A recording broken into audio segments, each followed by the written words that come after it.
may not be the most convincing Christian out there. An Old Testament guy or a New Testament guy? Probably equal. But evangelicals are certainly convinced about him. In 2011, voters were asked if a politician who acts immorally in their personal life could fulfill their public duties.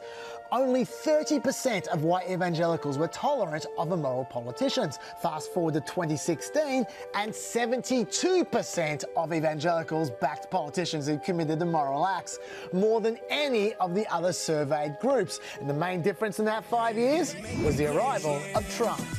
And it's not just evangelicals supporting Trump hard, but supporting him in large numbers. 73% of Republicans are white Christians, with 35% being white evangelicals, compared to 29% of Democrats being white Christians and only 8% being white evangelicals. Although those numbers are a lot less than 10 years ago, when it was 81% of Republicans and 50% of Democrats who were white Christians. No, Republicans have pretty much the same number of white evangelicals today, but the Democrats have many less. So white Christians are becoming more partisan, even though their numbers are dropping across the board.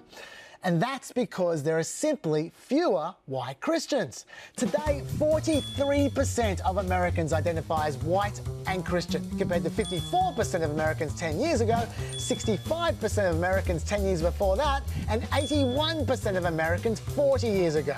And this is across all denominations. White Catholics, white mainline Protestants, and white evangelicals each dropped by around 4% of the population over the last 10 years. And they're getting older too. You can see here that for all white mainline Protestants, white Catholics and white evangelicals, 60% of them are older than 50. So this dying out is about to become much worse. But who are all these white Christians being replaced by? Well, white Catholics are being replaced by Hispanic Catholics. 76% of Catholic seniors are white, whereas only 36% of Catholic under 30s are white, and 52% of Catholic under 30s are now Hispanic. As for the rest of the white Christians, well, they're being replaced by these guys, the religiously unaffiliated, who in 25 years have grown from 6% to 24% of the population. Gee, what happened in 1991? That's me in the spotlight, losing my religion. Influential track. There are now 20 states where unaffiliated is the largest religious group. And if you want to know where they've found themselves, it's in the Democratic Party, where the unaffiliateds have grown from 9% to 26% of Democrats in just 10 years. That's more than twice the unaffiliateds in the Republican Party. So who are these unaffiliateds? Well, with a median age of 37, they're younger than, say, white evangelicals, who have a median age of 55. Less than a third of the unaffiliated have a college degree, they're 55% male, and over a third of Asian Americans are unaffiliated.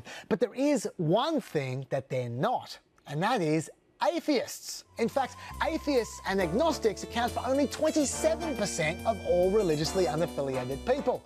The faith of the unaffiliated is kind of hard to pigeonhole, and it could be having an effect even on religious people. 538 found a correlation between there being more religious diversity in a state and there being fewer very religious people in that state. And in communities where there was low religious diversity, more people attended weekly religious service than in high religious diversity communities. Which all reminds me of another REM track. It's the end of the world as we know it. REM, you've got a lot to answer for.